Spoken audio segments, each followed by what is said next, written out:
Hello there, welcome back to the Non-Serviam podcast. I am, as always, Lucy Steigerwald. Today's internet studio guest is Scott Campbell. Welcome, first and foremost, Scott. Thank you very much. It's a pleasure to be here. I will read his bio right now. He's an anarchist writer, translator, educator, parent, partner, and a grad student. Over the years, he has worked with multiple radical independent media platforms, most notably Enemigo, Común, and It's Going Down. Gotta love it. It's Going Down, of course. As well as published essays in several anthologies. His work focuses primarily on Mexico and Palestine, and his infrequently updated, so say we all, personal website can be found at fallingintoincandescence.com, which is an intriguing title, though. I'm not sure I can spell incandescence if I didn't double check. But you don't have that problem. After I selected the name, I realized it was a poor choice for a website name because it is a difficult word to spell. But it's there. Yes. All right. So we like to start with kind of if I accosted you and said, "Hey, tell me how you describe your politics," what would you say? In one word, I would say I'm an anarchist. But I use that mainly as exactly what it is, a one-word descriptor of something that's much more hopefully rich and deep. And I don't find myself subscribing to any particular adjective with my anarchism. I believe that all of us deserve to be free, that we can only get free together collectively, that we don't need states, hierarchical institutions, illegitimate authority, capitalism, white supremacy, cis heteropatriarchy, ableism, all that stuff to define our lives, define who we are and how we interact and treat one another. And I fundamentally believe, perhaps naively, but that human beings are good. We care. We have empathy. We are capacious and compassionate peoples and humans and individuals. And that by removing these forces of oppression, repression, and suppression from our lives, that we can collectively come together to get everyone's needs met in a much more effective, efficient, kind, and loving way than we could with the current arrangement of power. And that's a long answer. Sorry. No, that's a good answer. Perfect. No notes. Did you have any kind of journey to get where you are today with your ideology, your politics? Absolutely. I don't often share this, but why not? Until I was about 14 or 15, I was a Republican. Oh, no. I grew up in a more conservative than not house. And my father was really engaged in politics. And so that was one way to relate with him. And so I sort of followed his example until I became an adolescent and realized that I didn't necessarily agree with the stuff that I was talking about or reading, or necessarily understand its implications for people beyond myself. And so I traveled to a few countries in my teens. I met folks that were, for the first time, really had radical politics themselves. They were into hardcore and punk and vegan straight edge folks, and they took me to shows. They introduced me to zines, to new music that had political content that I was unaware of. It was a whole world that was opened up for me by these folks that I didn't know existed. And they recommended books, movies. It was basically an informal educational process through which I then got into animal rights, and then through animal rights started learning about political prisoners and the carceral state, started learning about anarchism, and skipped right over from going Democrat to being interested momentarily with the Green Party, then skipped over authoritarian communism and to anarchism. So once I was in college, I was a devout's the wrong word to use, dedicated anarchist, but still very much figuring out my way. And I depended on, and still depend on to this day, folks who have come before me who have been patient and kind and understanding when I make mistakes and do outrageous things and am confused and uncertain. And I benefited a lot from that, especially in my late teens and early 20s. And as I said, continue to, I didn't really appreciate it at the time, but now I deeply value the knowledge, wisdom, patience, and love that our movement elders carry and the example that they pass on to those of us who are coming up behind. I couldn't be where I am today without um, without their example. Can you name some of those influences? Either people you knew or books. You don't need to out anyone's names, but just like who kind of who are some of the people that brought you along this journey? Absolutely. I think one of the formative books for me was People's History of the United Mm-hmm. States. That was the book I was really angry that we didn't get to read in high school in my history classes. And I was appalled at opening that up. And I mean, it's a big book, but it was really engaging to me. And I was just stunned at basically everything I was not told by our educational system, by the state, by the media, even by my family, by the church. And um, actually was it made me pretty angry for a while. I was an angry youth, and I've since tempered that a little bit, but it's still that rage, but hopefully directed in a healthy way that guides a lot of what I do. A lot of movement folks, I can name a couple who have since passed. Clarissa Rogers in Philly was huge for me. I lived in Philadelphia for like 6 months in when I was like 19. And at the time in West Philly, it was very much also kind of like a colonization project, although I didn't have the understanding of that at the time. There was a big anarchist presence. Mm-hmm. Um, but, and Clarissa was a huge part of that. And she got me involved in the Anarchist Black Cross. She helped me with trying to organize my workplace. She basically guided me through the dynamics. I was a fresh faced kid from suburban Connecticut. I had no clue what I was doing. And she was very kind, but very firm. And we had tough conversations, and that I learned a lot from her. And she passed on. She got very ill during COVID and never made a full recovery. And I believe about a year ago passed away.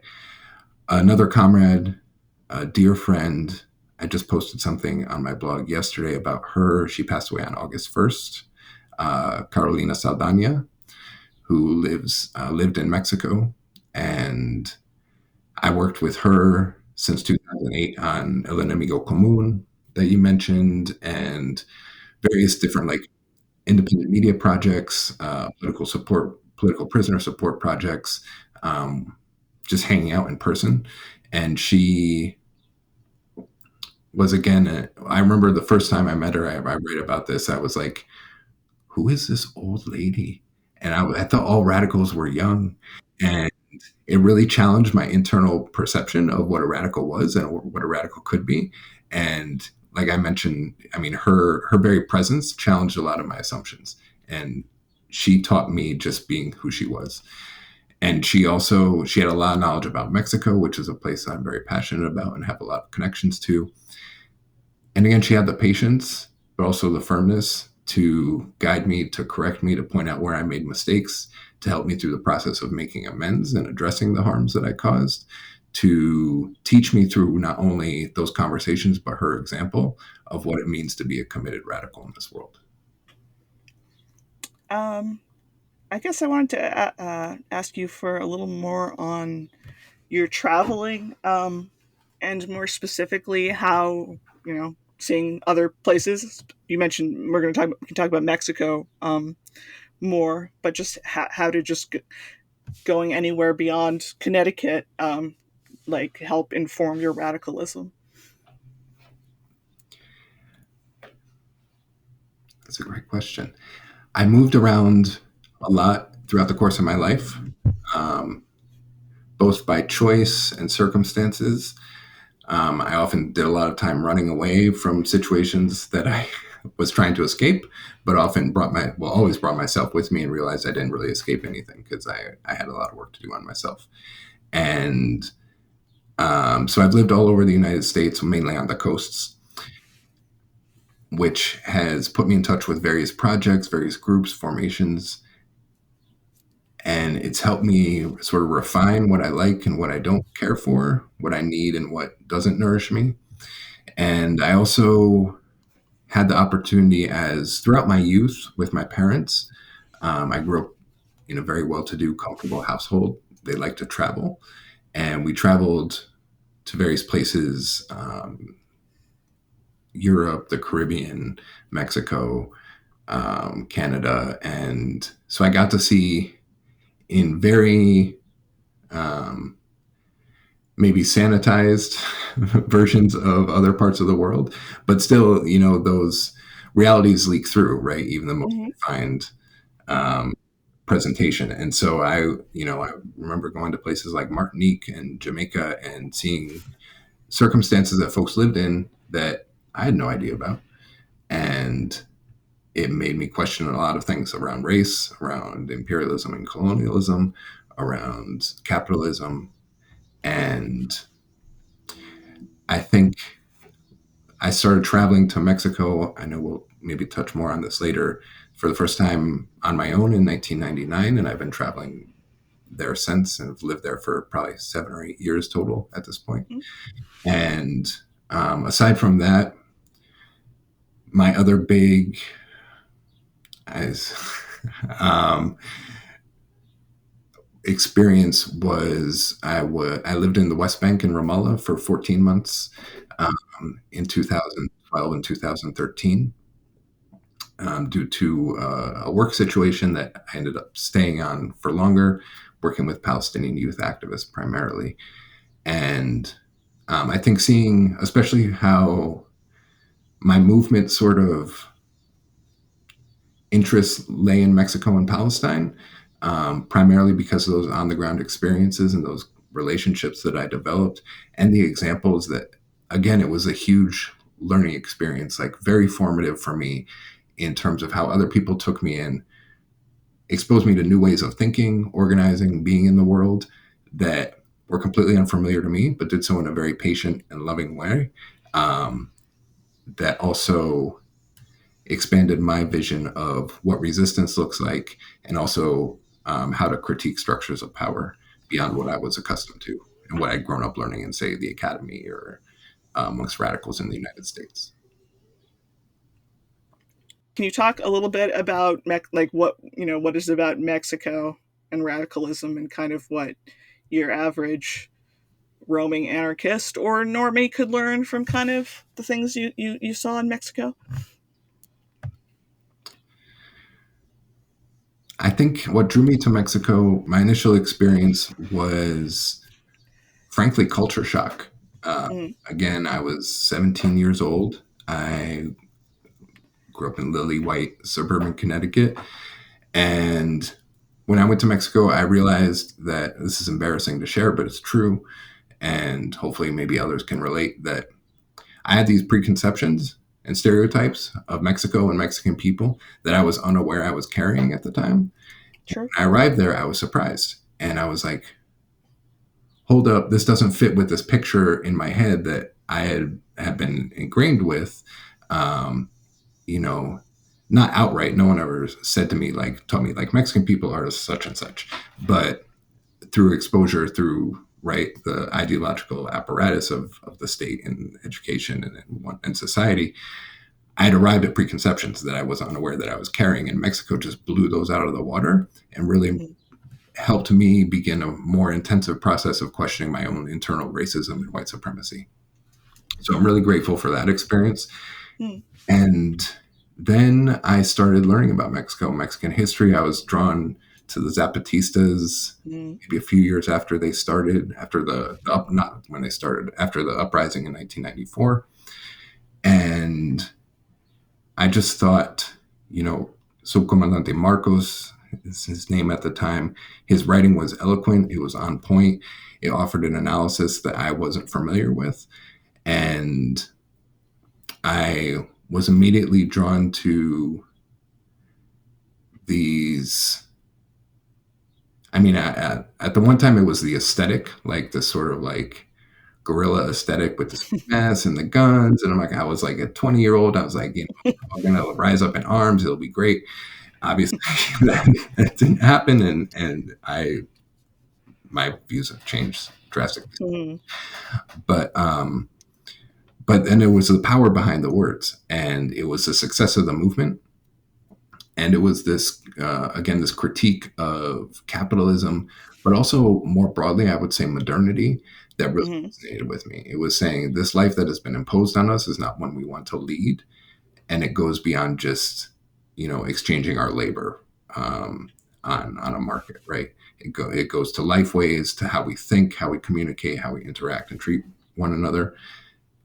And we're going to instead draw upon um, both the creative capacity within ourselves and the indigenous traditions from which this rebellion emerged, and the legacies of resistance to 500 years of colonialism that will lead to some new manifestation of a politics, right?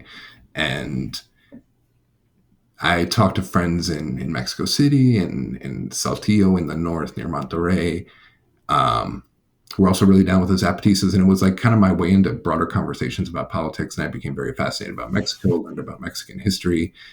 And then in 2006, the Oaxaca Commune happened, where the people ran out the state government and the police Oh for yeah, of course. Mm-hmm. 6 months, from June to November of 2006. Brad Will, an anarchist with indie media, was killed. Around 26, at least 26 other folks were assassinated. Lots of people were disappeared, detained. And I was in contact with some anarchists on the ground there, and followed it from afar. I did a lot of translating about what was happening, posting on my blog, on listservs, the internet was a different animal at that time, 15 years, 20 years ago. But, I did what I could. I got involved with inviting folks up to speak in the Bay Area at demos at the Mexican consulate in San Francisco.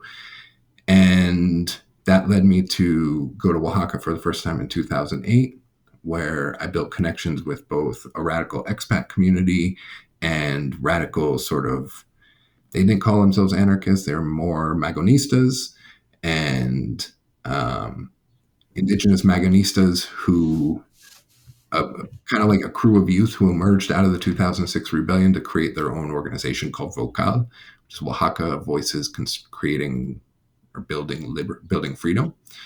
And together we founded a social center called Casota, the Casa Autónoma Social Oaxaqueña del Trabajo Autoestivo, which is something like the Oaxacan social house of solidarity and self-management.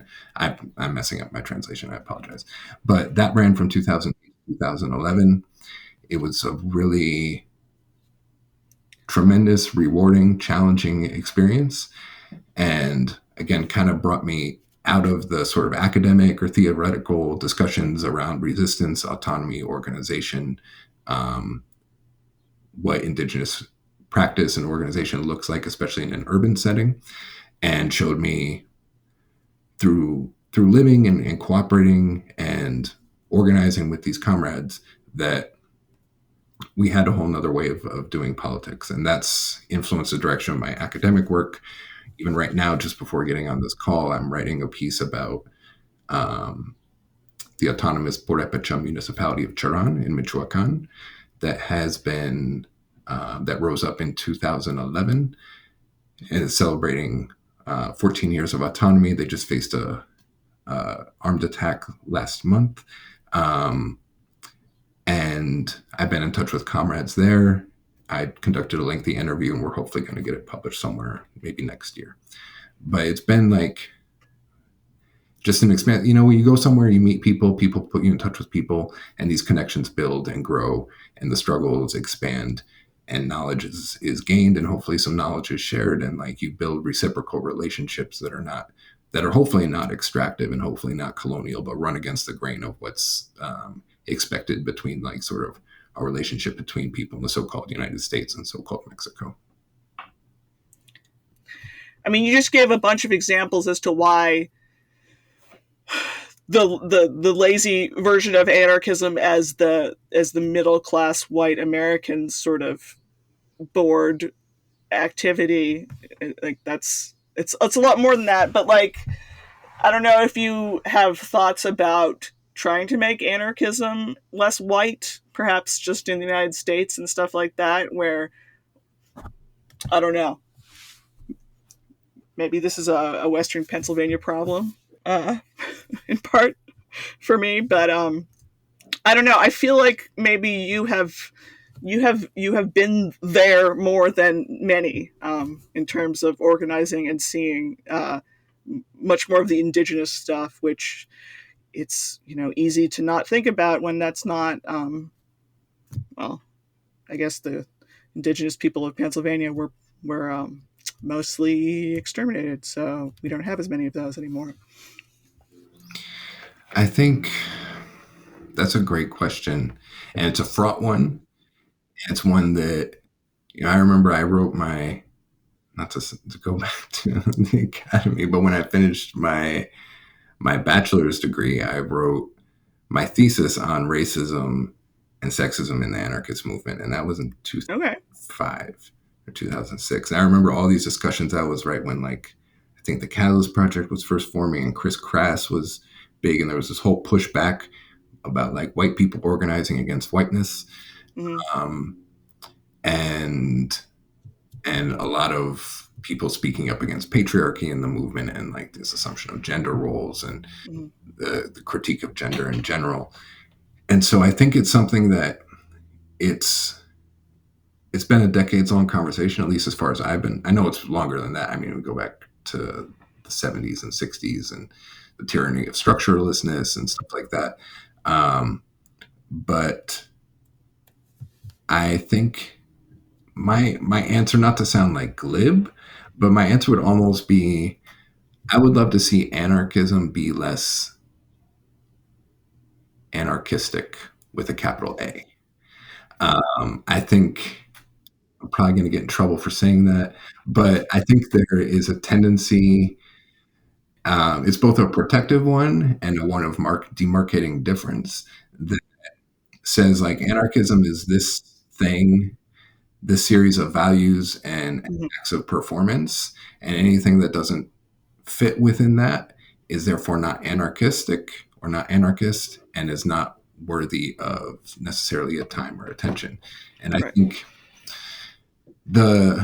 I guess maybe to expand a little more, I'm less interested in anarchism as it emerged in Europe with Mm-hmm. the classic anarchy, classical anarchism. I think we have a lot to learn from folks like Kropotkin and Bakunin and that sort of thing, but I also think that I'm much more drawn to decolonial anarchism and a more capacious understanding of what anarchism is.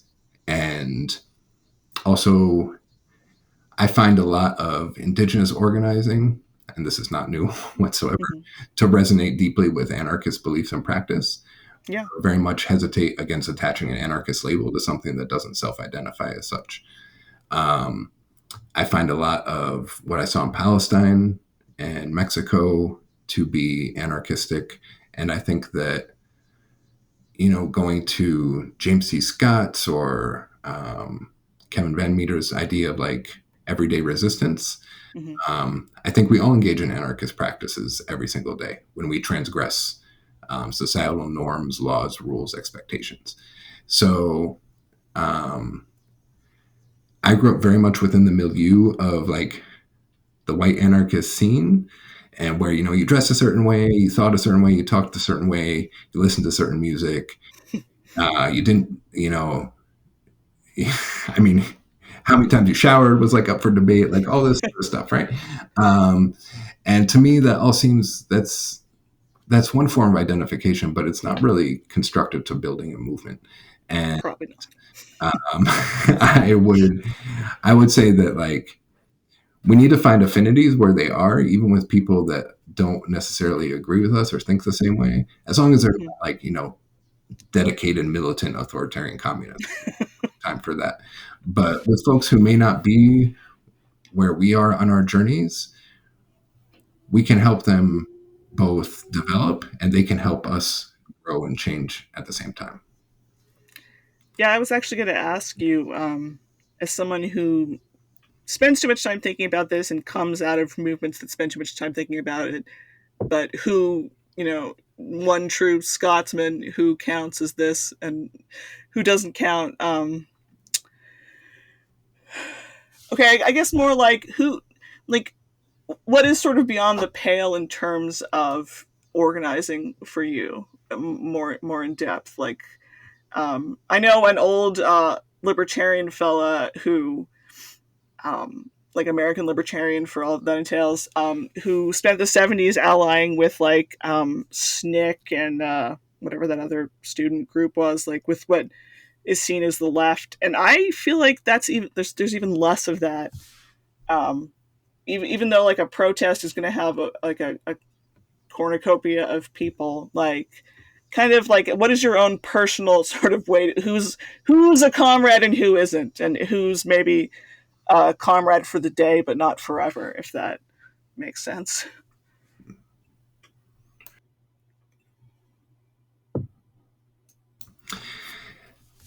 That is a very potent question. So I come at this from my own personal experiences and also as the embodier of a lot of privilege, like, talking about folks are, in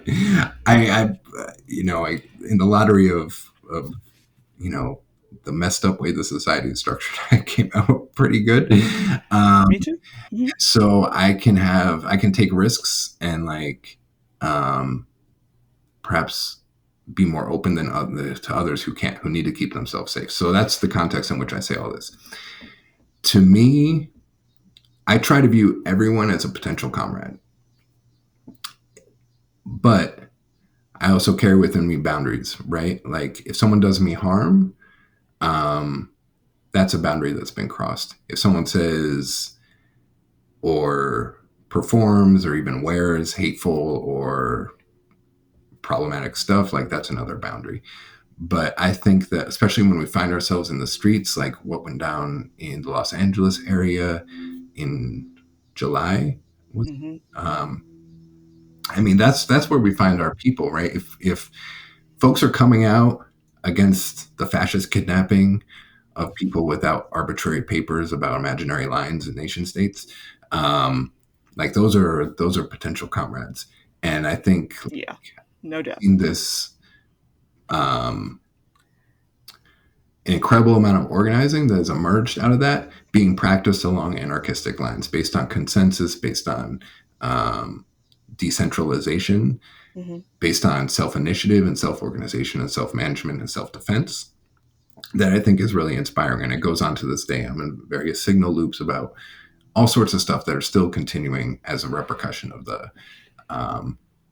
that deployment in Los Angeles. And I think, like, for me, I try to give people the opportunity to display who they are before shutting them out. Mm-hmm. And I feel like it comes down to, like, it's really subjective as to, like, what merits extricating myself from a relationship or an interaction with someone. I may have a higher tolerance or a lower tolerance than someone else. Mm-hmm. Every interaction is an opportunity for connection and education in both directions. And I think it's always good for us to show up to actions, be they like the really annoying liberal ones that are like No King's Day, like hold a sign on the street corner to topple the regime kind of thing, or the more militant stuff like let's smash some patrol cars, 101 in Los Angeles, armed with propaganda, armed with a kind and loving spirit, a spirit of solidarity and care and resistance. And to build those networks, I think, like, I was just reading something the other day, saying that very few of us arrive at our politics because we picked up, be it Marx, be it Bakunin, be it Kropotkin, be it, whomever, like one of these ideological heavyweights, right? And said, yeah, hey, I agree with that. I think I'm going to be an anarchist now, or I think I'm going to be a Marxist now. It's because we lived experiences and we built connections in community with others who had a way of explaining the world in a way that made sense, be it through the music we read, the movies we saw, the conversations we had. Um, and eventually, once we were maybe already adhering to a way of thinking, we found that sort of ideological structure to help reinforce it. And I think that's how we make these connections. It's not like handing out like pamphlets about like, Bakunin's God in the State or something like that, but it's about, I remember someone once told me, this was like back when things were really militant in the San Francisco area, and anarchists had a lot of at least power to get into the streets and cause trouble, that I was the nicest anarchist that they'd ever met. And to Mm-hmm. me, that was really disappointing because Yeah. I, I don't think anarchists shouldn't be like, to potential comrades, they shouldn't be imposing, threatening, standoffish. We need to be welcoming. Obviously, we need security culture and to be Mm-hmm. cautious, right? But there's there's a difference between like maintaining a posture to mark difference and maintaining a posture because like it's how we have decided to go out into the world and act accordingly. And my posture as a radical anarchist is ultimately like, it sounds really cliche, but like it's one of love. It's one of militant love. Like the reason I do this stuff is because I try to carry some love for myself and my love for people and beings around me. And it's not because I want to be right or win an argument or have power, but it's because we've all experienced so much hurt. We all deserve to be free. We all deserve to Mm-hmm. be cared and loved for. So if we can't do that in our interactions with one another now, how are we going to get to someplace better? Yeah.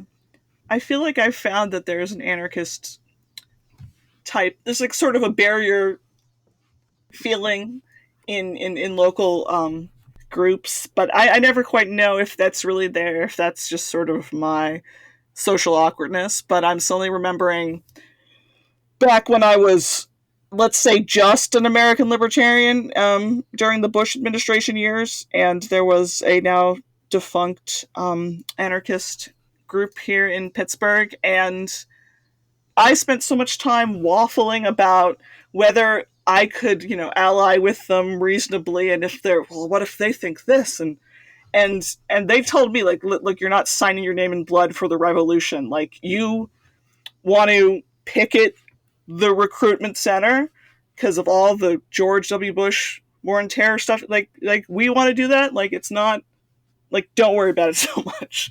So I feel like they weren't quite sure about me, but they had generally the spirit of like you agree on this. Like, it's not, don't overthink it. I don't know.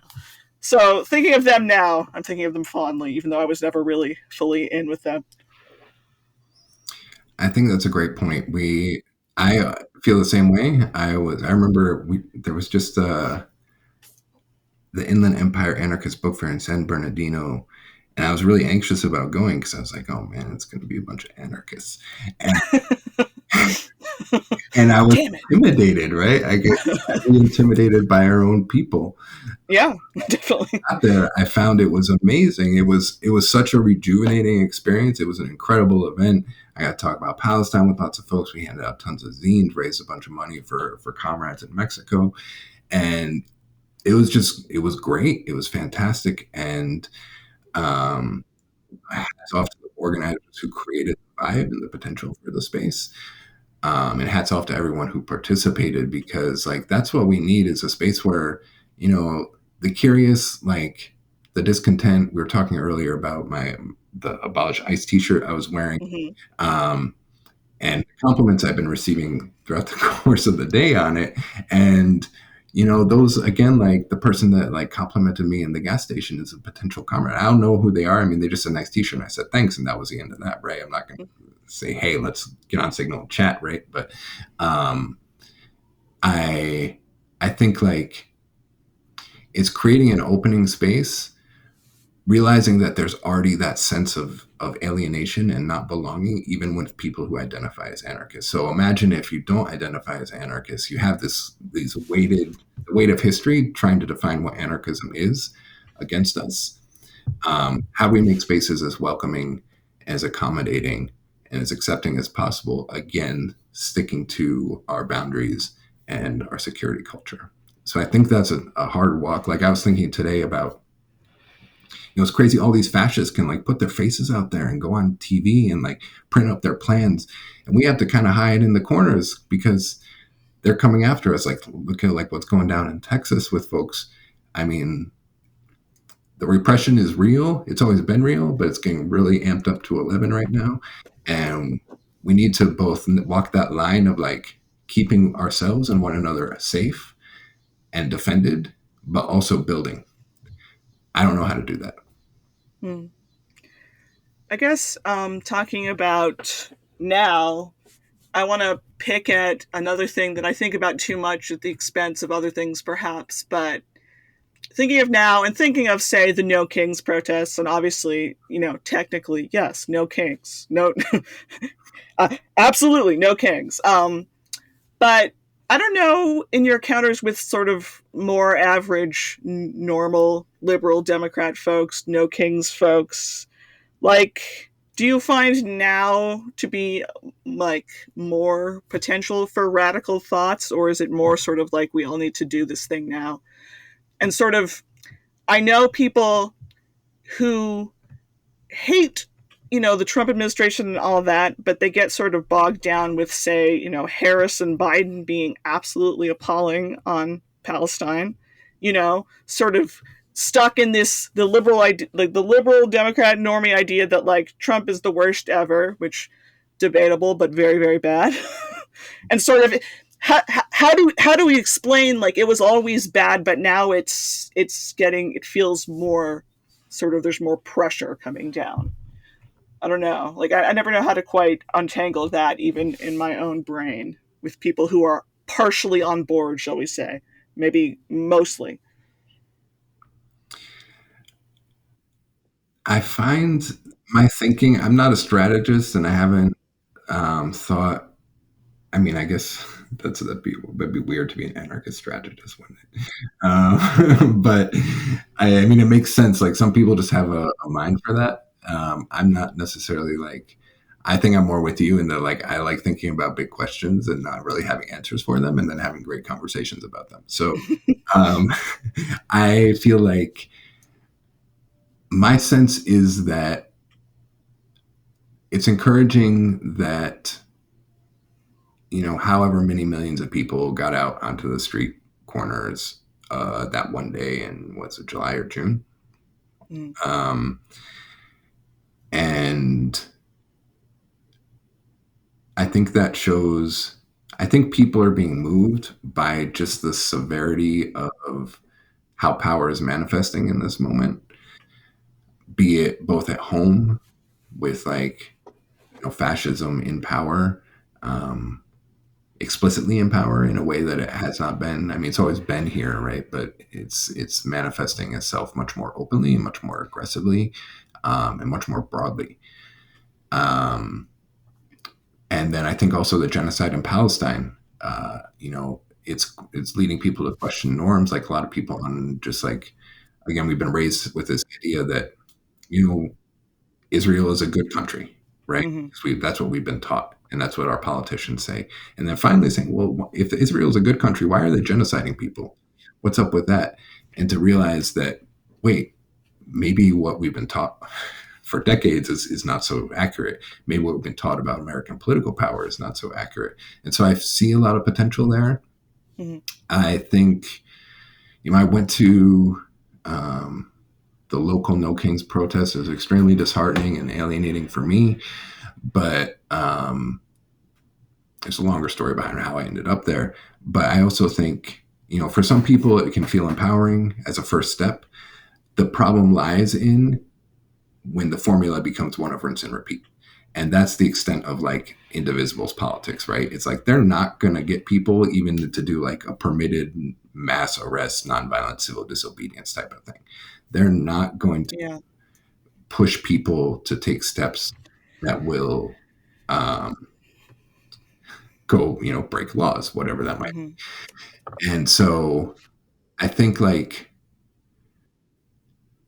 what we need to encourage among when we have conversations with more liberal type folks is to reassure them of and to help them encounter their own agency to make decisions about the course of their lives and about how they embody their refusal of what's happening at this current moment. And I think when we say like, invisible calls indivisible, not invisible, indivisible calls for a rally, that's great. But like, what are we doing when a rally just turns into another exercise like voting? Like, we're not using our agency in an effective way. And so, how do we embody resistance to fascism on the everyday level? And then, how do we support those who are taking greater risks?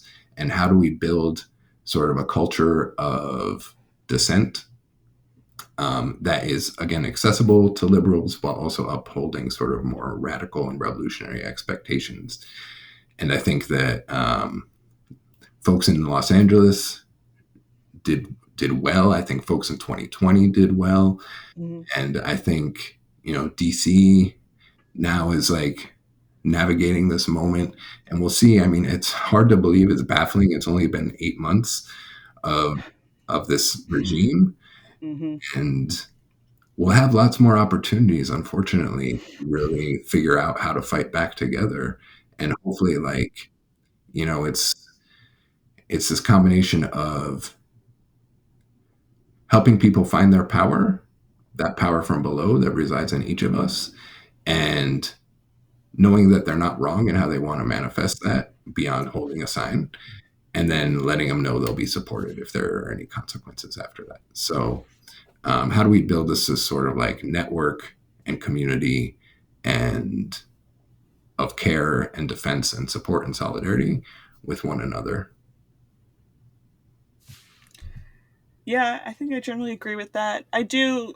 I mean, you make a fair point, and my very seasoned protesting friend, I think, is probably pretty sour on sort of the ultimate normie protests. But I do think most people probably are starting somewhere and maybe are approaching a No Kings protest the way that someone might approach, a more, impressive action. And I feel like, I don't know, like there was sort of a bunch of blue sky debate about like people who bring American flags to protests. And I'm not going to do that. And you're not going to do that. But I don't know that the more regular people who are pissed off, the better. Like I don't see that as a bad thing necessarily. They're not going to make the state more ingrained just by waving a flag and saying, darn it, this isn't the America I was told it was. I don't think they have to get stuck there necessarily, I suppose. So bless their hearts. I feel like they can, they got to start somewhere, I guess. Yeah, they do. And that leads me, I have a couple of thoughts on that. And I don't disagree with you at all. I am like, I try to walk this line between like being really jaded and just angry and like cynical, and also trying to hold out the possibility of hope. Even though I know there's just a lot of push against hope nowadays, which is intriguing, but I have a hard time with that. But yeah. But I think that, it goes back to like the experience I shared. Like, I didn't come hatched as a baby anarchist. And if I did, that would be really weird. Like, we all have our own paths, and people helped me get to where I'm at. For, whether where I'm at is good or bad, I try my best every day, and that's all we can really expect of one another. But like, how do we help other people get there? And we don't help them get there by dismissing them, by making fun of them, by saying they're pointless and wrong, right? Mm-hmm. Creating antagonism between us. If we make an attempt at communication and outreach and find that like it's not going to go anywhere, then it may be wise to not spend our time doing that anymore. But I also think that, if people are saying this isn't the country I believed in, we can ask them, get curious. What is it that you believe about the United States that is a good thing? What are the values that you carry that you believe the United States used to or should embody? Well, we can use it as an educational opportunity to have a discussion, to maybe push their minds into directions that they're not going to find elsewhere. Um, and it's not, people don't like convert in an instant. It's a long process. And I think now is a good time. Well, now is always a good time, whenever the now is, to start that process, to start with the liberals, to start with, even some conservatives who are angry with Trump, Mm-hmm. and to have those difficult conversations. At the same time, I went with my partner to the local No Kings protest. Mm-hmm. She's from Mexico. And she was literally asking me as we were walking up to the protest. There were lots of other people walking up, and some people were walking by like carrying big American flags and kind of dressed up like the Minutemen, not the vigilante ones from Arizona, but the Minutemen like the 1700s. And she was like, Scott, are those people on our side or are they against us? And I had to Indeed. I explained to her, I was like, technically, we're on the same side. Although, if the gear that you're showing up to a protest with makes you look like a conservative reactionary, maybe, maybe like we should be reconsidering like the bigness of our tent. I don't. Indeed. That's fair. I mean, I know, yeah, dressing in 18th century garb is probably officially a step too far, but, um, the sort of respectability in a sort of horrible framework of the civil rights movement, American flags, church clothes, that respectable face, I think, did something to help make people a little more okay with a little more civil rights. But I don't think that is as effective anymore. I don't think that that's a good avenue anymore, because I think we've seen so many things now. Like back then, it was like seeing the actual footage of the church clothes grandmas and the water hoses actually meant something to your average blissful idiot. And now, I don't know. But at the same time, horrible warmongering neocon Bill Kristol is now been like more of a staunch ally to like the trans community in the past year or two than nearly all Democrats. I saw this expressed on Blue Sky. I believe this is actually correct. So there's a point where I don't know what to do with our supposed allies at all. I mean, good job, Bill Kristol, but I don't even know what to do. Like, it's That's weird. I, very I strange. don't know. It's like, I think that, we can be strategic and acknowledge when people make good points, even though as on the whole we disagree with them strongly. Yeah. And we can also, there's a room for respectability politics, for those that want to pursue that. I'm personally not a fan of that. It sounds like you're not necessarily either. But, again, when it comes to what resistance looks like or pushback against fascism, there are going to be people who really think that that's the way to go, and let them do their thing, right? Mm-hmm. We can do our thing, and there's space for both. Like the civil rights movement, or what became known as the civil rights movement, was not just that. Mm-hmm. That was one part of it. And I think that when we think broadly about these movements over time that have been successful, it's because they've had this wide variety of approaches, strategies, praxis Sure, yeah, definitely. that led like some to say, hey, we will pick MLK over Malcolm X, over the Black Panthers, or, you know, uh, was the comrade in the NAACP back in the 50s, but I forget. But it was like, it was that amalgamation of dissent and resistance that made that push, like to be able to gain the crumbs that it got, not the Mm-hmm. crumbs, but like the successes, the incomplete successes that it got. Yeah, and of course, Martin Luther King was super unpopular with all the people who. It is. I've noticed that every protest movement that is safely in the past can be supported without, But anything now is different. Mm-hmm. And yeah, um, I was gonna pick at you a bit more about institutions, and part of this is in reference to your post about AA and being an anarchist, Mm. and also thinking about America and people and their, the American values that they think have been lost.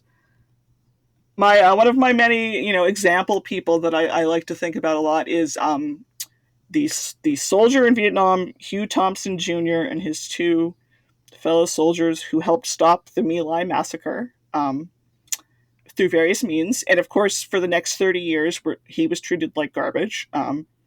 When it was safe, you can be like, "Oh, good job, buddy. You're a real soldier."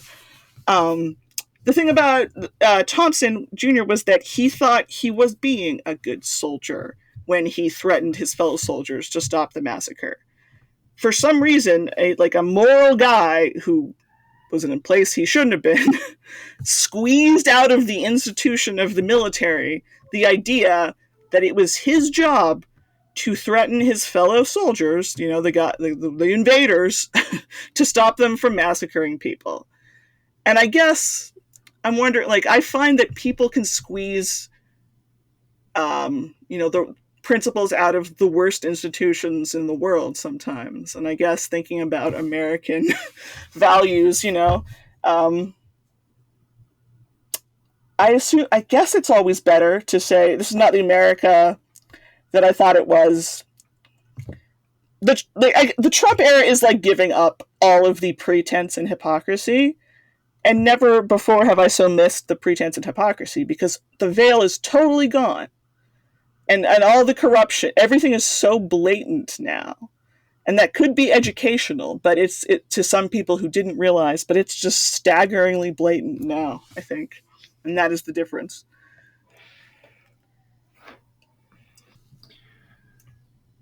Words are tricky, right? Mm-hmm.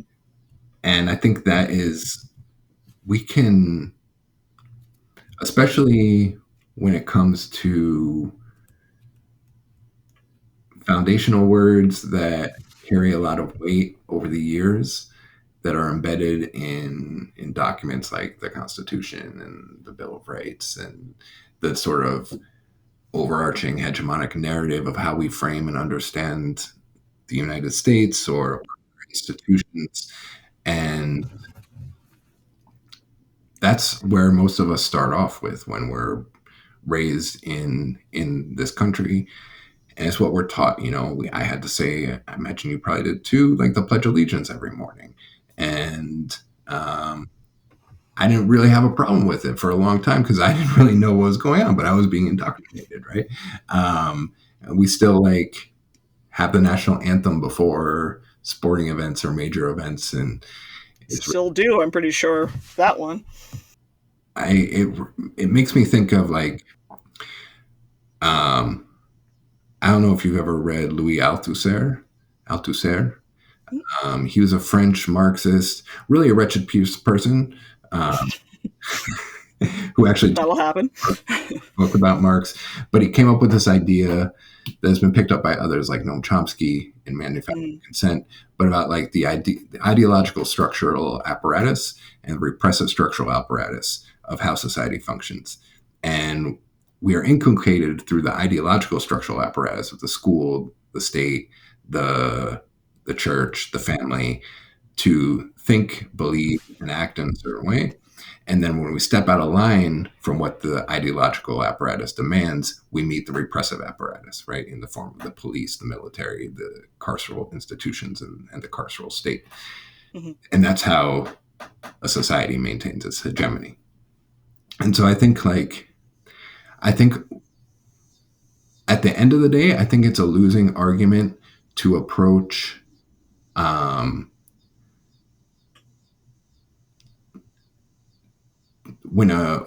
to approach an institution and demand that it behave according to the values it professes. Yes, indeed. We need to have a steadfast commitment to the critique of power and authority, especially when illegitimate. Mm-hmm. But I do believe it can serve, as I sort of mentioned in my later comments or earlier comments it can serve as an entry point to conversation. When people who say through no fault of their own. It's just how we were raised, who believe in the United States, who believe in the military, who even believe in like police and the justice system, who believe that only bad people are in jails, who believe that jails help society. Like, only after being presented with the compelling arguments and facts to to the reverse, if they still are adhering and saying, yeah, okay, you've shown me how like jails are racist, patriarchal, community destroying, capitalist, horrific things, and I acknowledge all that and I'm still going to support them, then that's where the conversation ends, right? But if they don't know all that before, we can't just say, hey, you're an idiot, get out of my way. Like, we can't just like, um, get down on them. So I think it's like using one's disillusionment with the system as an entry point to a broader critique of power. I'm curious as to what led you to. You mentioned my post about AA, and Hmm. as to how that connects with this question. Oh yeah, I was thinking I hadn't really just the idea of taking an institution and its the whole higher power thing, taking an institution and getting what you needed out of it, in a way that I found it just an interesting little perspective. You didn't create your own anarchist a triple A, um, and like I just find that it's just an interesting way of being within an institution that I mean from being outside of it, it feels Christian-ish sounding, and things like that. So I don't know. I think that was just an association that appeared in my brain in terms of the question of making your own sort of institutions and getting what you need out of existing ones. Mm. I believe in like getting take what you can get from what's on Hmm. offer. Like, be it health insurance, be it food stamps, be it Hmm. sobriety, um, be it money. Hmm. Jobs or whatever, like this system grinds us down to the bone, right? And so we gotta, whatever remnants of support, be there in the form of like um outside institutions like AA, or be they in the form of like state institutions like the remnants of the welfare state. Hmm. um Take what you can get, right? Help yourself get through the day, help one another get through the day to keep fighting and surviving. Like, some days, like especially now, like people are hurting, people are Hmm. struggling, and sometimes getting through the day is a victory. Getting through the day sober for me is a victory every day. And I do rely on AI. I have lots to say about that, but I don't know if that's the direction we want to go. But I do support um, extraction from institutions. Yeah. Yeah, it was just an interesting perspective I hadn't seen expressed before. It's on your blog that people can check out, and they should. I guess I wanted to ask you more directly about writing and specifically it's going down and how you got started working with them. But I guess like writing, I don't like when did that start for you? I remember I my mom tells me the story. I don't remember doing it, but like I think I was in kindergarten and I could read and write at the time. I guess I don't know. Maybe I was 5 or 6. I don't know. My memory's terrible. Um, but they didn't think that I could read or write, and I was writing my mom like notes on the back of my homework in school, like Mhm. saying how I missed her and I was bored and like school was terrible. And um, my mom talked to the school and they're like, no, he can't read or write. And she brought in notes to prove that I could. And then I kind of like got some extra attention in terms of like helping develop my reading and my writing. And I've always, because I think in part I'm introverted, I'm Mhm. really sensitive, and books for me are safe places most of the time. I find a lot of solace and comfort in books, both fiction and more theoretical or nonfiction stuff, academic stuff. Um, I just love reading, like for its own sake. Mm-hmm. the benefits of what I learn and the challenges that it presents. And I also have been writing, since that age, and I find the written word is much more comfortable to me than the spoken. I'm not good on my toes. I'm not clever or witty. I'm not really funny. I'm kind of bland. I kind of say a lot. I get scared. But when it's just a pen and paper or me and my computer, I can take the time I need to say what I mean in a really thoughtful way. Mm-hmm. That's my ambition.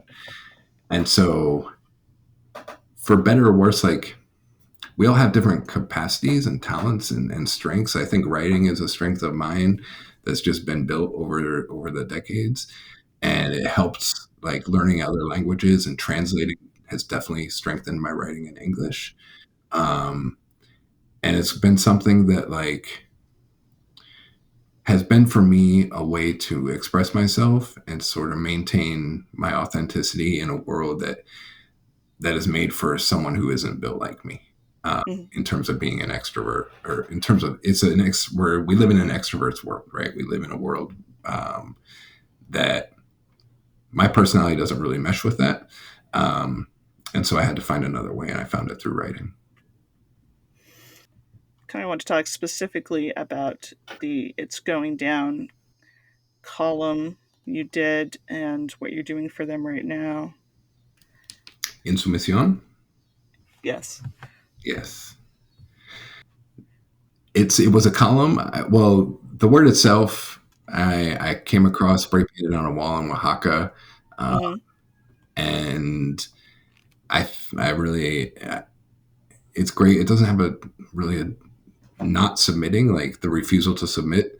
Um, and I was working with El Enemigo Común, doing writings and translations about stuff in Mexico. I wrote a piece that sort of was like kind of a wrap up of recent state repression, Mm-hmm. 2014 or 2015. And the folks at It's Going Down saw it, and they hit me up and they said, "Hey, would you like to do Mexico coverage with us as well?"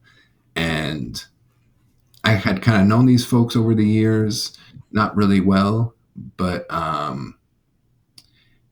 speaking of intimidating anarchy, like, to me, I was intimidated because they seemed to have, like, you know, seemed to have it all together, and I was just like, Mm-hmm. I'm just this little guy trying to walk through the world. You want me to play with you? Rad, let's do it. So I said yes, and we started a column called Insumisión, which was basically aimed to be like a bi-weekly wrap up of social movement and state repression in Mexico. I only wrote it for like a year. There's maybe, I don't even know how many, 11 or 12. Um, it was tremendously rewarding, but oh my gosh, it was so much work, Mm-hmm. and it became kind of all consuming to try and encapsulate everything within the entire country twice a month was like, no, it was unsustainable, especially, it was all free labor, and Mm-hmm. it I got a lot of great feedback from it. At the time, It's Going Down was pretty new, so we didn't have the audience that we do now. And it was also sort of disheartening to see that, like, oh, my column got 250 hits or something. Like, I spent Sure. hours on that, and, like, what am I doing? But at the same time, I'm really glad it's there as a resource. I'm really glad that, like, I still hear from folks who read it and got a lot out of it. I think it was really fortunate, if that's the right word, that the column was running when the 2016 rebellion in Oaxaca kicked off. So we were able to provide folks with a look at what was going on in English. I think Mexico in general has a very has a it sounds sort of pedantic, but, like, has a lot to teach us in terms of forms of resistance, forms of organization, forms of conceptualizing history and one's place in it, Mm-hmm. and also has a lot to teach us about settler colonialism and the state and race and gender. I think it poses a lot of questions right now about, like, what does it look like when a so-called leftist regime is in power that has like 80%, but is continuing neoliberal extractivist processes, while at the same time it can aptly be labeled a narco state, but like the organized crime is like partially ingratiated and partially ingratiated with and partially at war with the state. And then you have civil society and you have social movements, and it poses a lot of really difficult, pressing conceptual problems around like capitalism, gender, race, the state, power. And I think it's a shame that, um, I want more people to pay attention to Mexico, basically. And so that's why I write and I translate about Mexico. And also, like, part of my heart is there. My in-laws are there. I have so many dear friends there. Have so many formative experiences there. And, um, as I mentioned, my partner is from there. So like, it's, it's a big piece of like, it's become throughout the years, a big piece of who I am. And I think like, it's important for us, anarchism is an internationalist phenomena, and it's important for us to be true to that, especially with Mexico so close by, and with Mexican history and US history so inextricably connected. Um, I think we are indebted to the comrades in struggle there to give our love, support, and solidarity, and just as they give it to us up here. So that's a lot of my motivation. I don't know. I feel like it sounds like you've done a lot of, you keep saying you're kind of academic and stuff, but you've also been to a lot of places that, the average book-ish anarchist maybe hasn't actually been there. So it kind of seems like you've covered both sides of the doing and the considering and stuff. But trying to decide if I want to ask you about kind of academia and stuff and how it feels to be an anarchist there. And yes, I think just that. That is a great question. I think it's not fun. It's extremely alienating. I mean, the academy is part of society in Mm-hmm. terms of how it's traditionally structured. It's a site of hierarchy. It's a site of epistemological violence. It's a site of the maintenance of state power and ideology, and it's extremely extractive. Um, Especially when it comes to the struggles of like indigenous folks, people of color, women, trans folks, differently abled folks, neurodivergent, like across the board. Like it's in many ways it is just a place where it's like they walk around society with a vacuum, sucking up everything they can to keep it for themselves, and then to write impenetrable words a handful of their peers will read. My goodness. um, At its worst. I was going to say, does it have to be all of that or even some of that? I mean, I don't know what an anarchist academy would be, but I mean, if you're there, kind of, there must be something there that works for you. Oh yeah, that was my negative take. I guess my more positive take is um, that to me, I'm not young, or not as young as I was, and I'm still in school. So my goal is not to be a perpetual student, but like it seems to be panning out that way. I love learning. I Mm, love the challenge. I love the academy in a lot of ways. Um, Provides me access to people and ideas that I would not encounter if I tried to do this on my own. There are people who are trained. Like I'm studying cultural studies, which has a very tenuous relationship to traditional academic practice. It emerged out of social struggle in the United Kingdom in the 50s and 60s. It's a it's a discipline that is interdisciplinary and transdisciplinary, and its its existence is to critique power. And I love that. I'm all about that. And I think that one, I really enjoy teaching. To get a stable position teaching requires a doctorate degree.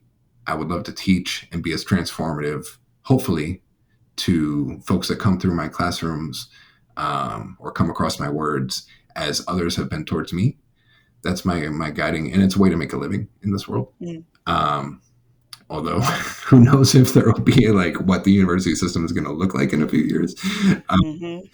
But I think that I'm actually probably going to write my dissertation on this guy Jose Revueltas, who was a Mexican communist, although more anarchistic than I think he would ever care to admit, in 1914 to 1976, who was very involved in the 1968 student uprising in Mexico City and put forward a lot of theories about like academic self-management.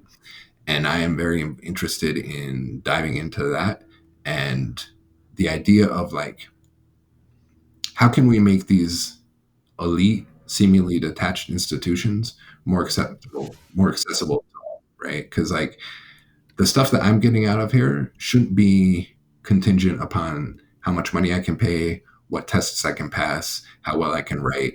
It should be open to all. And I would love like the idea of like the modern school movement or free schools or popular universities.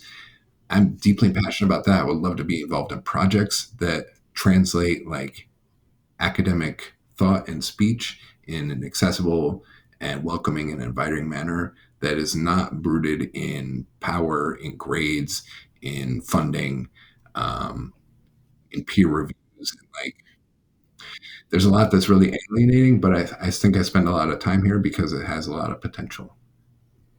It's again, it's an institution like we're going back to. Sorry, Mm-hmm. Yeah. take what you can from, and leave the rest.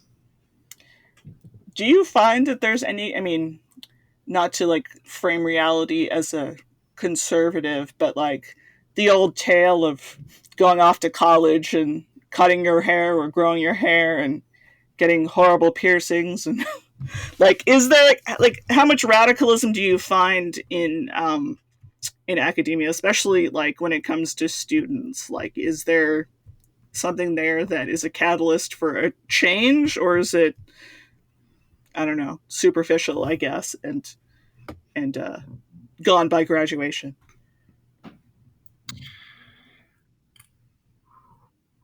I think, I went to undergrad 25 years ago at this point.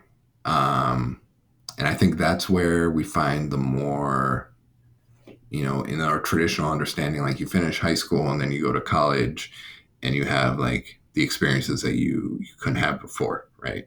Um, and for better or worse. And I think like for me, college was a transformative experience, mainly towards the worse, but I learned a lot and I got a lot out of it. I look back on it now, and it was a path that I walked, and I see how it impacted me for the better ultimately. But I a lot of folks that I went through undergrad with that were engaged in activist work at the time, is how we understood it. This was right around like the anti-sweatshop movement was really big. Animal rights was really big. 9/11 happened while I was in school, Mm-hmm. though against like the push against the war in Afghanistan and then in Iraq. Um,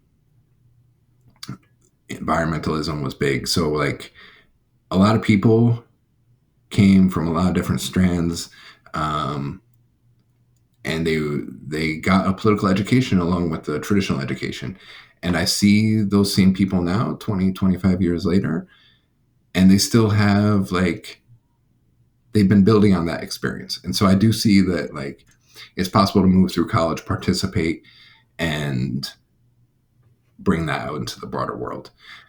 I also see people like, especially being in grad school right now, grad school is an obscene amount of work um, that doesn't leave much time for extracurriculars such as like organizing.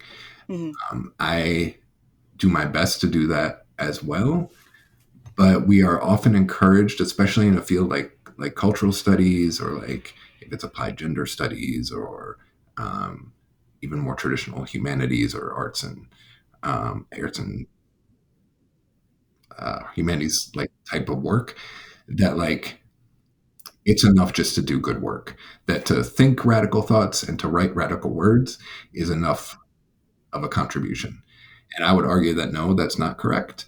But I feel like the design of the academy encourages that type of behavior where we can have like really solid critiques. But if we don't bring that out of the classroom, and if we don't bring it within like our communities where we find ourselves, then it's sort of empty. And Mm-hmm. at the same time, I understand it's often a question of capacity. But a lot of people in my department and in the school that I'm at, they do a lot of really incredible work. So I know it's possible, but I also wish there was more of like a push of being like, yeah, take this and then like bring it somewhere and put it into action, or see how it can contribute in dialogue with other forms of organization, rather than just like write a paper at the end of the semester and be done with it. I mean, I suppose that is the sort of the conservative moral panic, is that the radicalism of college will seep out into the outside world, and then we're all doomed. So hopefully, there's something to that. Mm-hmm. I don't know what if you have any thoughts on. I mean, mostly is it last summer? I don't know when time. The college students and other people, obviously, the pro Palestinian encampments and stuff. I don't know if you what you felt about that at the time. I felt conflicted, I guess is Okay. the word. I felt like one, like it is baffling and also completely comprehensible, which makes it all the more difficult that, 22 months on, there's still a genocide occurring in Palestine. That I'm about to enter my second school year of genocide. Mm-hmm. Or when we were starting last school year, it was like, how are we going to like navigate this and to see it happening again? I mean, just thinking about marking time, right? Uh, Yeah. and I mean, my heart is torn out every day, just trying to follow what is happening and be in touch with comrades in Palestine, and so I think the response was necessary. Um, I love that students moved, organized, took antagonistic positions to power. I think some of them Mm-hmm. let themselves be successfully co-opted. I think others, like at was it CSU Humboldt, like were like, wow, you're really, really throwing down and really like, making that critique between like genocide, colonization, imperialism, capitalism, and the role of the academy was manifested beautifully. At the same time, I come from the legacy that was, I was very active in, not very active. I was a participant in the Occupy movement, specifically Occupy Oakland. Oh. And out of that experience was a critique that, again, something I learned more after the fact than that I should have been much more open to in the moment, of the practice of occupying space within a settler colonial society. So my reservation around the establishment of encampments is that how do, aside from the indigenous participants, if we understand the United States as a settler colonial state, if we understand white people as settlers, people of color as guests, arrivants, migrants, I mean, there's lots of academic debate around like how we understand like right race in line with like colonialism. It's really really difficult and complex. But I think I was disheartened to see in many cases a lack of attention to taking space and calling it your own within a settler colonial dynamic um, is problematic, Mm. and very little even like verbal recognition that like there were two encampments at the schools near where I'm at, and I think there were five in Los Angeles County, and very few had like a recognition that like this campment is on unceded Tongva land, for example. Um, and we are here. And instead, it was more like, we're claiming the space for the students and we're occupying it and we're taking it over to protest Palestine, which ironically is an indigenous struggle for liberation against the very process of settler. It's true. So, like, how do we make sense of all that? I'm not saying that, like, don't take space by no means, but I think, like, we need to be very conscious within the settler colonial system of how we go about the act of taking up space. And I think Occupy taught us that lesson. I think it was not done well in Occupy. I think, like, when Decolonize Oakland was proposed and defeated, um, to maintain the name Occupy Oakland, like from that point on, the word Occupy has a bad taste in my mouth. And I think when we think about occupations of space, we Mm-hmm. need to be cognizant, and we must have like a decolonial lens through it and an anti-colonial resistance to our work. Otherwise, we might just be replicating the same settler colonial ideology, even through our resistance. I mean, I get that in a theoretical sense, but kind of what might that look like in a protest and movement sense? You know, um, I mean, Occupy was a lot broader in terms of causes, and almost forgive me if I visited a few, but and my friend was in Occupy Oakland, so I don't know if you know him. um, Awesome. just like, but like with Palestinian stuff, like I'm always heartened by a focused protest, just because I do sometimes think you can be distracted, sort of trying to remake the whole world at once, which in theory is sort of inspiring, but in practice can maybe it's an ADHD problem, but like you're gonna get nothing done if you're trying to do it all at once. I mean, the irony of occupying to protest an occupation. I mean, maybe that irony even bad? Maybe they should have like lampshaded that, highlighted that irony to make a point of some kind. I don't know. Like, what would it have looked like? Maybe. That's a really good question. I wish I had like great ideas. I think so I'm not trying to like across the board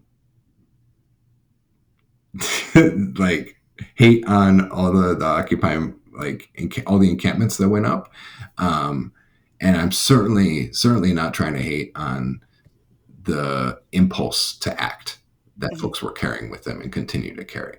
So I'm not saying to say they were wrong or bad. I just think there was maybe a missing piece. Mm-hmm. That's all, and I say that with encouragement, not trying to just throw them out of hand and say they were wrong. Um, I think I honestly, this is maybe an escapist answer, but I would say like, for example, I reside on unceded Tongva land, right? And if I were interested in mobilizing almost anything, but especially like an encampment, I'd probably say like, hey, let's reach out to the indigenous comrades here and say like, how can we do this in a way that is not replicating the very systems we are seeking to undermine? And um, they may not get back to us. They may have really thoughtful engagement. Like, who knows what's going to happen? And there may be places where that's not a possibility. Like, um, I think like incorporating as much as possible a decolonial lens into our work on colonized land is indispensable. Mm-hmm. Um, was really moved, even though I don't agree with all of it, by the late Cleve Anali's book, No Spiritual Surrender. I think everyone should pick that up and check it out. Put out by Detritus Books. Mm-hmm. Um, that has a lot of like great critiques and helped expand my understanding of the imperative of anti-colonial action within the broader frame of action we are taking in resistance. And like if I think that so one would be to talk to indigenous folks. Another would be to incorporate decolonial language, commitments, education to the space. I do recognize that I think at USC, their encampment was specifically called the Gaza Occupation Camp or something like that. And they put an asterisk after occupation saying like we explicitly recognize we are occupying space on occupied land or something like that, where they made that sort of connection between their actions and put it within a settler colonial critique. And I think that was great. I think that when we I think building connections between, like we're talking about, indigenous resistance in Palestine to indigenous resistance in the Americas or Abya Yala or Turtle Island, however we want to frame it, is really crucial. Like again, making internationalism like real and making anti-colonial action as one of the guide points to our work. But I also hear what you're saying about we can't possibly like there's no such thing as perfect, right? Right. So no action is going to be perfect. There's always going to be space to grow and learn. I think I think some encampments did it better than others. Like the Pomona encampment, like acknowledged that like many participating in the encampment were settlers themselves. So like there is like each action is unique and distinct, even within it's occurring within a broader movement, and each action is a place for growth, reflection. And I also believe that, like thinking back to what I shared about my own transformation, is what radical politics and what we're often encouraged in this country is to have no memory. And Sure. what we really need to do is work to have elders be accessible to those coming up to maintain these lineages so that like the errors of Occupy aren't reflected in the error of the Palestine encampments. And even though like Occupy, yeah, his politics were like a little different than the Palestine encampments, but like it would have been cool to have, say, a panel of like indigenous participants in Occupy movement come and address like folks fighting for Palestinian freedom and liberation. Just one idea. I don't know. I think there are lots of ways to approach it, but it's again leading with an open heart and open mind and a commitment to collective liberation that's going to get us where we need to go. That makes sense. Well, can we do a lightning round real fast? Sure, let's do it. Okay. Worst U.S. president?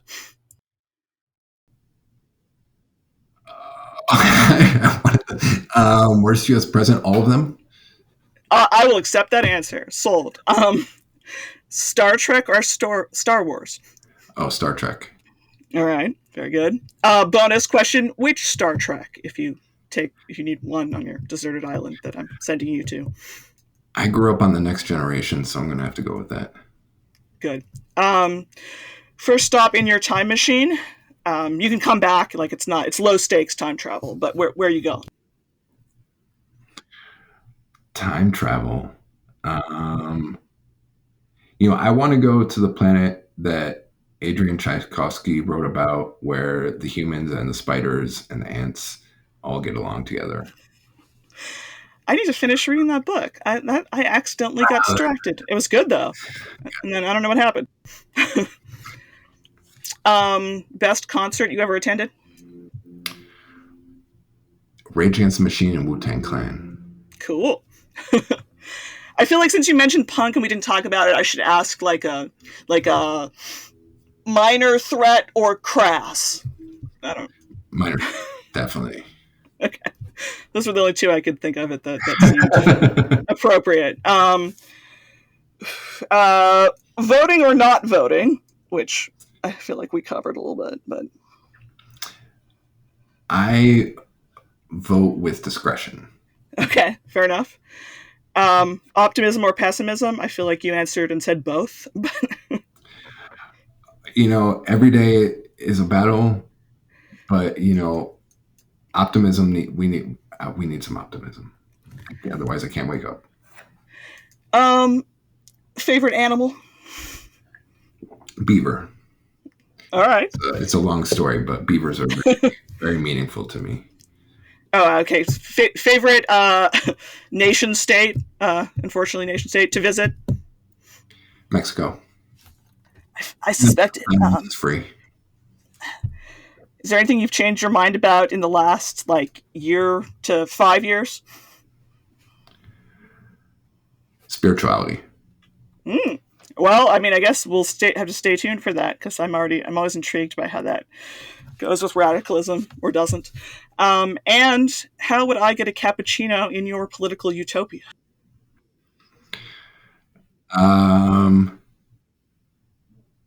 How would you get one?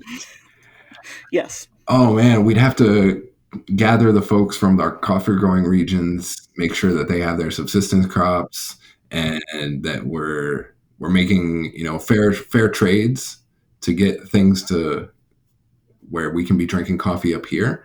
So I think there would be a lot of moving parts, but I would agree that caffeine is essential at some degree. We'd make sure that happens. All right, I'll take it. Where can the good listeners find you on the internet if they want to read your work? So I post almost everything I write on my blog at fallingintoincandescence.com. I apologize for the impossible to write down names. Some people are good at spelling. I'm just not. I'm not. Even I have to check it though. So there for 10 years. So fallingintoincandescence.com. I also collaborate with other sites primarily It's Going Down. But a lot of my stuff is not under my name there. Okay. Any social medias people can politely stalk you on or? Yeah, I'm on Mastodon at susurros at colectiva.social. And I'm on, so I log on to Blue Sky to post and then I quickly close the window.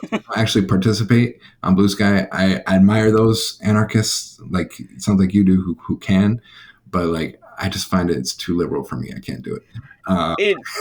It has, it ebbs and flows of sometimes there's these horrible peaks of just the most normie meme response bot Democrats, but it has its charms, and there are some other good anarchists on there. Yeah, I know there are a lot of solid comrades on there, but I'm not the same handle with Susurros at Blue Sky or whatever. And yeah, I would love to absolutely, if anyone has thoughts, critiques, suggestions for anything I shared, please reach out to me. Please get in touch if you have ideas about how to work together on a future project. I'd love to talk about it. I'm always open and always seeking to build networks and community. So thank you. Thanks to you all for having me. I really appreciate the opportunity. Thank you so much. This was a lot of fun. I would bother you longer, but you got to go to a meeting. As usual, people find on Serviam, on Blue Sky, Mastodon, just every social media you can think of, we're probably on. And I'm on most of those, usually under Lucy Stag. So you should be able to find both me and non-Serviam pretty easily. Again, this was a lot of fun.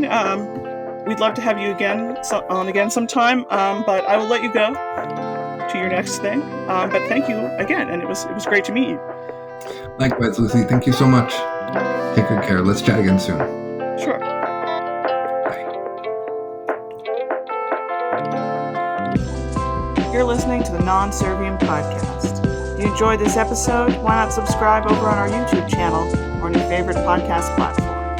You can also follow us across social media on Facebook, Instagram, and Mastodon. If you're extra interested in seeing this project continue, consider becoming a patron over at patreon.com. But if you can't contribute financially, we still like you a whole lot. You can help us out just by liking and sharing this episode or any other one that catches your fancy. As always, shout out to our existing patrons. Your support helps us reach a larger audience and helps keep this project alive. Thanks so much.